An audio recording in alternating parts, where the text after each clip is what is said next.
Assalamualaikum and hello everyone. So today my group, which is group 24, is going to present our algebra linear assignment, and the members are Nur Shazana, Nur Akila, me myself Hazika Atira, Nur Afifa and Norbi.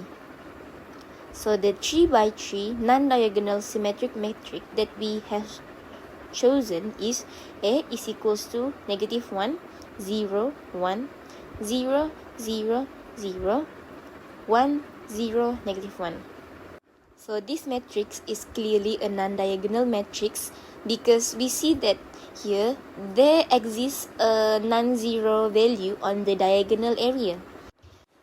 And for this matrix, it can be clearly shown because the A transpose is basically equal to the matrix A itself.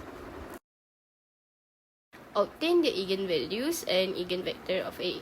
To obtain the eigenvalue of A, we will use the characteristic of equation, which is determinant of A minus lambda I equals to 0. Then we substitute the value into the equation and solve the determinant of A minus lambda I equals to 0. We use the second row and get negative lambda power of 3 minus 2 lambda power of 2.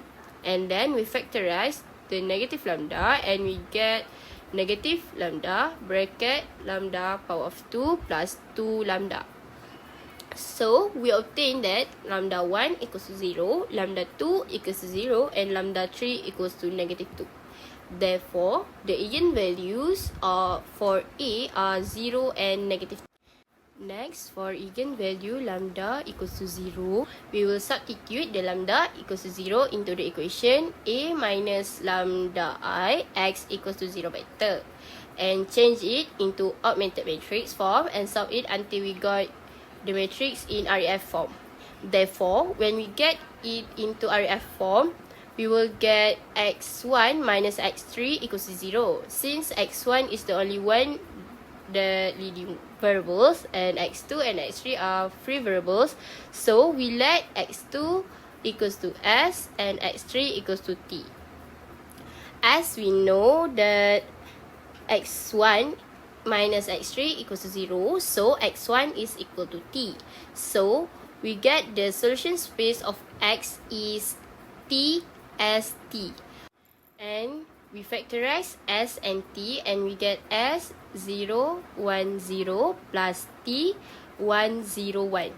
So eigenvectors corresponding to eigenvalue lambda equals to 0 are x vector equals to s 0, 1, 0 plus t 1, 0, 1.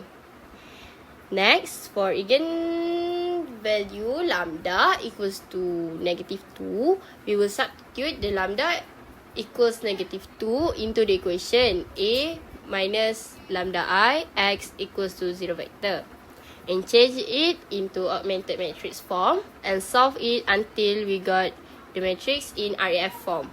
Therefore, when we get it into REF form, we will get x1 plus x3 equals to 0, x2 equals to 0.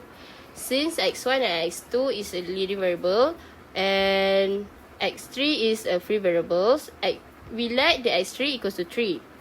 Then, first we know that x1 plus x3 equals to 0. So, we get x1 equals to -t.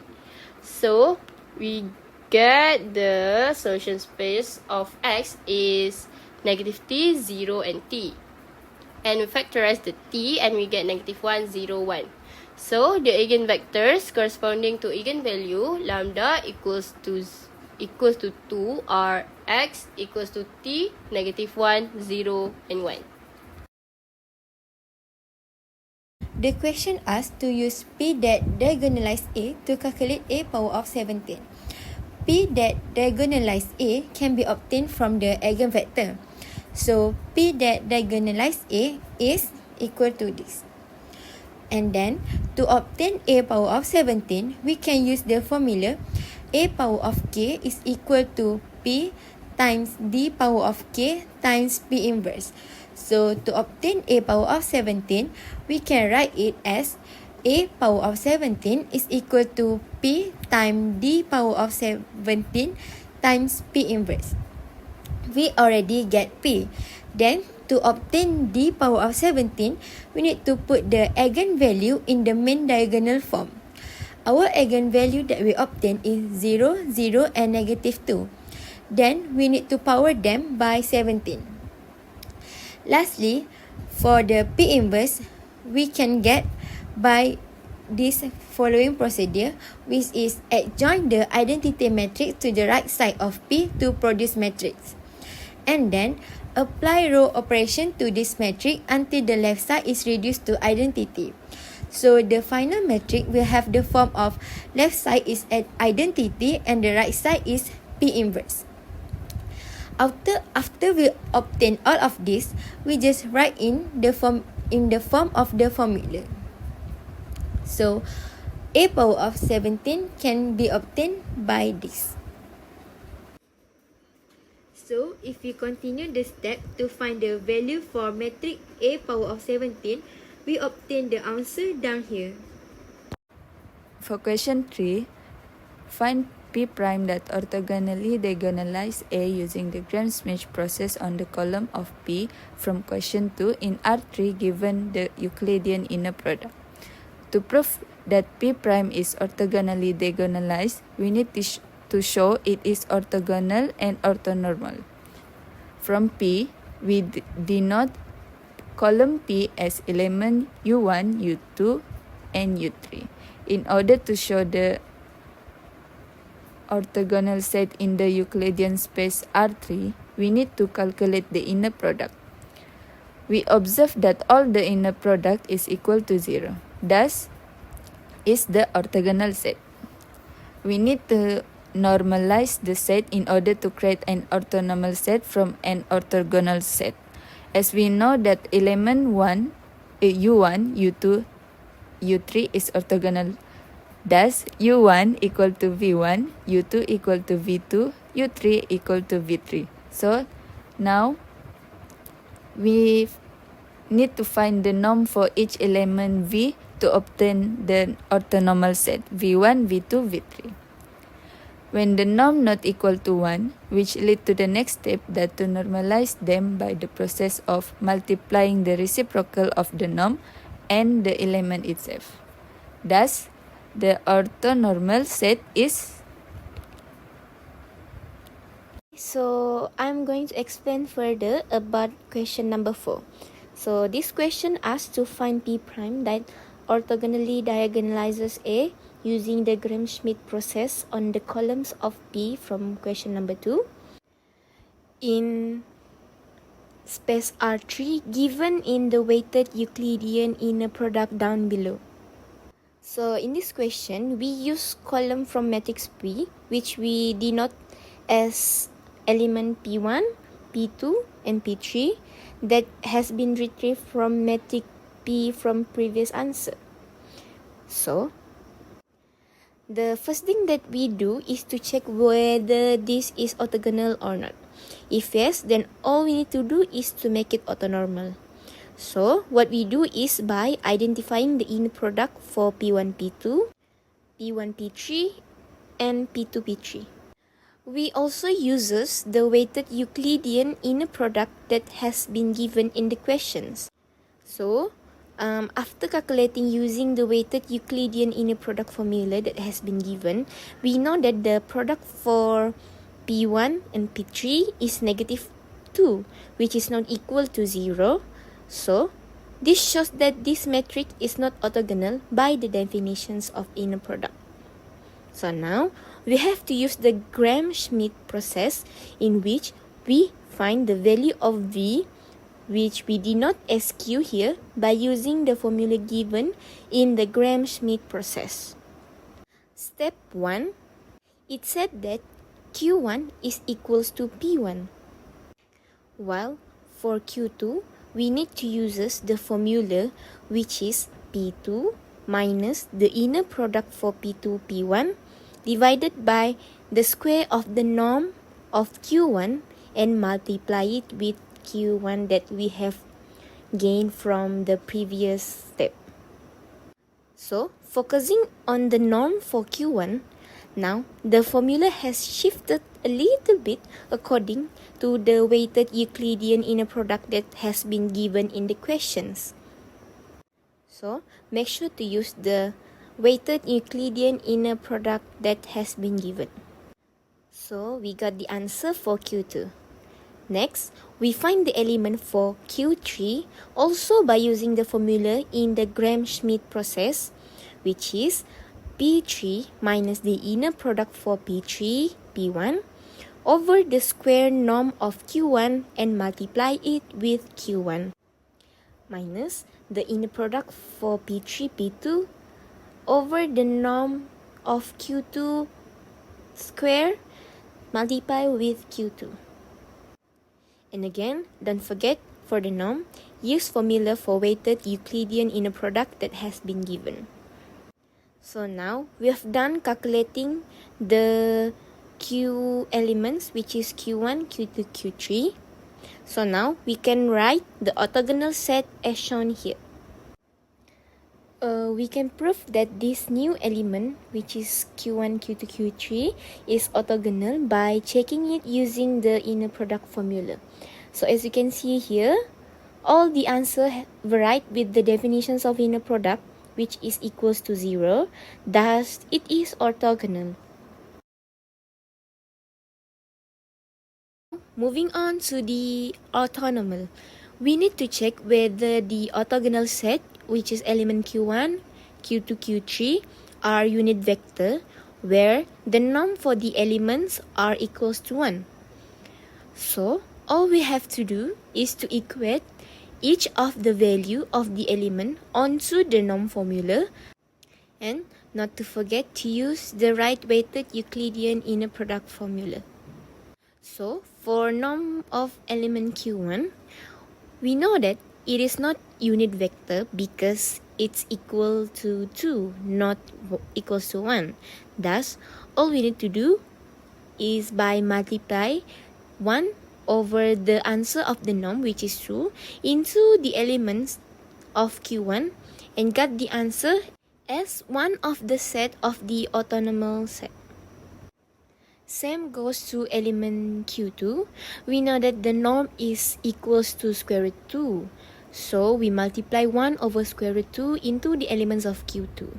And lastly, for the norm of element Q3, which is also not equals to 1, so it is not in unit vector. So again, we multiply 1 over square root 3 into the elements of Q3 to get the orthonormal sets. Thus, we can write the orthonormal set as shown below. Lastly, we can write back the P prime from the orthonormal set as shown down below. Next, for question number 5, we are required to find the transformation of A, which denoted as TA, kernel and range of TA. We must find the TA to find the kernel and range. So, step 1, we need to assume that A is the standard matrix of TA. The transformation is from R3 to R3, where R3 indicates the set of all three-dimensional vectors. Step 2, we need to multiply the standard matrix with the column vector of X, which also denoted as X1, X2, and X3 in matrix form to find the TA. Then, we got 3 by 1 matrix as the result. The first row equals to negative X1 plus X3, the second row equals to 0, and the third row equals to X1 minus X3. Step 3, we write them in the form of linear transformation, which is easier to read and understand. Therefore, our TA is negative X1 plus X3, 0, and X1 minus X3. We have found our linear transformation just now, so we can finally find the kernel and range of TA.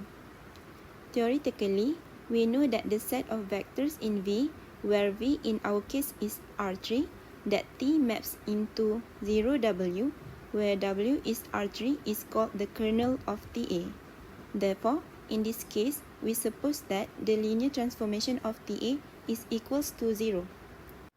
So, first step, we write it down in the form of Ax equals to 0 in the augmented matrix. Then we perform the arrow until we get the RREF matrix form.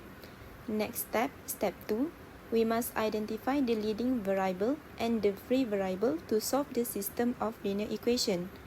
The leading variable is x1 and the free variable is x2 and x3. Thus, we let x2 equals to s and x3 equals to t, where s and t are any real numbers. Step 3, we write them in linear equation form, so x1 minus x3 equals to 0. So x1 equals to x3 equals to t. Therefore, the set solution of the kernel of t is given by x1, x2, x3 equals to t as t, where s and t are any real numbers. Next, we want to find the range of TA, where we can understand that range is the set of all vectors in W, which is R3, that are images under T of at least one vector in V, which is R3. So in this case, first step, we consider that there are three scalars which are denoted as A, B, and C, and they are equals to the linear transformation of TA. Then, second step, we perform the augmented matrix form of AX equals to scalar vectors and find RREF matrix form using arrow. Similarly as earlier, we already identified the leading and free variables. Next step, step 3, we write them as the linear equations. So, x1 minus x3 equals to c, b equals to 0, and a plus c equals to 0, where a equals to negative c. Therefore, the range of TA is given by a, 0, negative a, and we can factorize a out, become a, 1, 0, negative 1. We can see that the range is not in R3, therefore TA is not an onto linear transformation. For the next question, which is number 6, the solution steps are quite similar as we did for question number 5, but the only difference is the standard matrix that will be used. First step, we assume the matrix P we obtained from question 2 as our new standard matrix of TP. We are required to find TP, kernel, and range of TP. Next step, step 2, we need to multiply the standard matrix with the column vector of X to find TP. Then, we got 3 by 1 matrix as the result. The first row equals to negative x1 plus x3, the second row equals to x2, and the third row equals to x1 minus x3. Step 3, we write them in the form of linear transformation, which is easier to read and understand. Therefore, our TP is negative x1 plus x3, x2, and x1 minus x3. Finally, we can find the kernel and range of TP.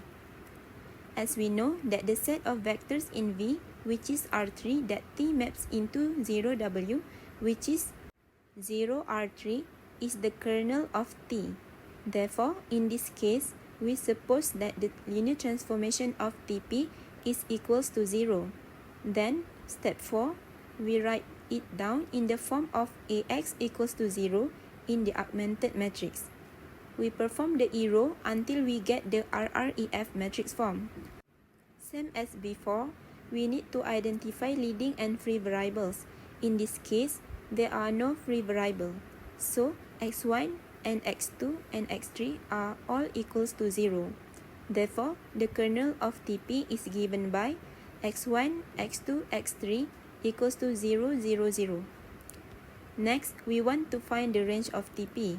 So, there are 3 scalars which are denoted as A, B, and C, and they are equals to the linear transformation of TP. Then, next step, we perform the augmented matrix form of AX equals to scalar vectors and find RREF matrix form using arrow. Similarly as earlier, we already identified the leading and free variables. We identify there are no free variable. After that, we write them as the linear equations. So, x1 equals to c minus a per 2, x2 equals to b, and x3 equals to a plus c per 2. Therefore, the range of TA is given by ABC, where ABC are any reals. We can conclude that the range is in R3. Therefore, TP is an onto linear transformation. For question 7, it is quite similar to question 5 and 6. But this time, we need to transform from P2 to P2. P2 here means that the space of polynomial of degree at most 2.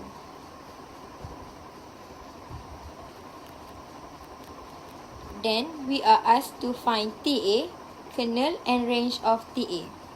So, we assume that A is the standard metric of transformation A, such the transformation is P2 to P2. To find TA, first we need to assume there are 3 variables, which is A0, A1 and A2. Then, we multiply the matrix A with the polynomial A0, A1 and A2.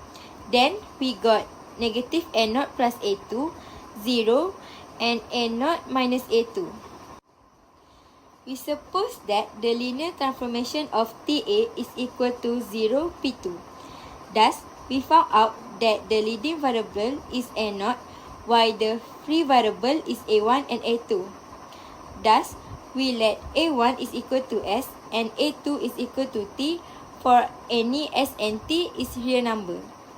Therefore, the set solution of TA is A0, A1 and A2 is equal to T, ST, where S and T are any real numbers.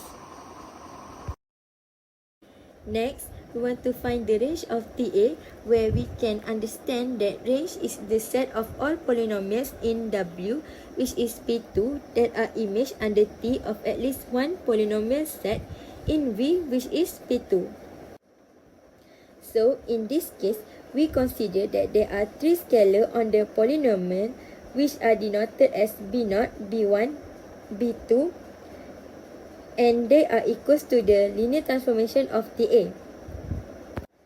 Then, we perform the augmented matrix form of AX equal to scalar and find RREF matrix form using ERO. Similarly as earlier, we already identified the leading and free variable, so we write them as the linear equation. So, A0 minus A2 is equal to B2, B1 is equal to 0, and B0 plus B2 is equal to 0. Therefore, the range for TA, B0 plus 0x plus B2x squared are the elements in P2 such that B0 is equal to negative B2.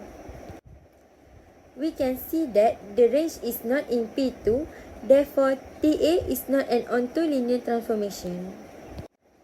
That is the end for our group discussion. That's all from us. Thank you.